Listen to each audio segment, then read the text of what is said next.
But it's really interesting and exciting for me to be in California right now, because once again, California is the vanguard, okay?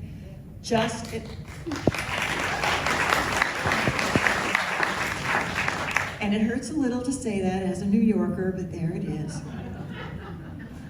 No, I think that what's happened is that we've been through this period where we have worse and more criminal abuses being perpetrated against the American people and covered up with lies and many layers of misinformation, and projects set in motion which are now coming to fruition. You're seeing people getting hurt, you're seeing people dying, you're seeing children dying of measles in Texas and Oklahoma, whooping cough breaking out in Kansas where they don't have vaccinations for the children because they've been misinformed about this through really, I can only say criminal interests. What it is criminal to kill children, okay? That is what they are doing for their own political purpose.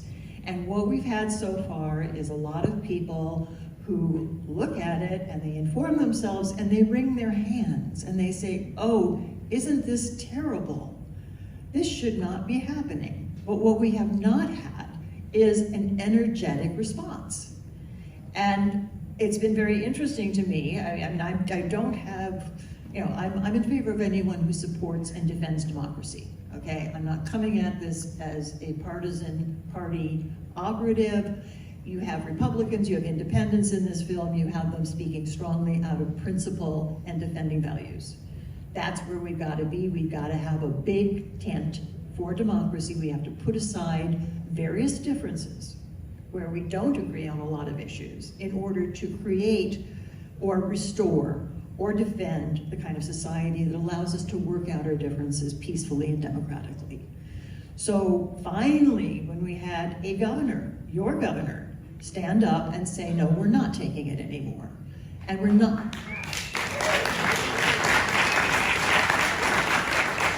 Make the film, hopefully it'll make the next film, but I did a lot of work on this idea of cognitive dissonance. Wonderful scholar, Carol Tavers, who kind of wrote the book, literally wrote the book on it, and was talking about, Trump supporters have had to defend their position so often to so many people.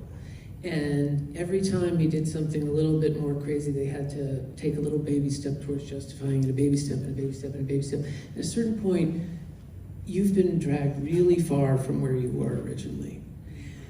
But the hard part is that has made it so much harder to come back once you've already made apologies for this and that other reprehensible thing. So we're also all up against that in trying to turn minds. And I think that, yes, the ideal that somebody would realize that they've been taken advantage of, we also have to accept a lot less. We have to accept outcomes where people just are open to the possibility that however wonderful they think he is, maybe it's just not working out. And we are not justified in handing them destruction.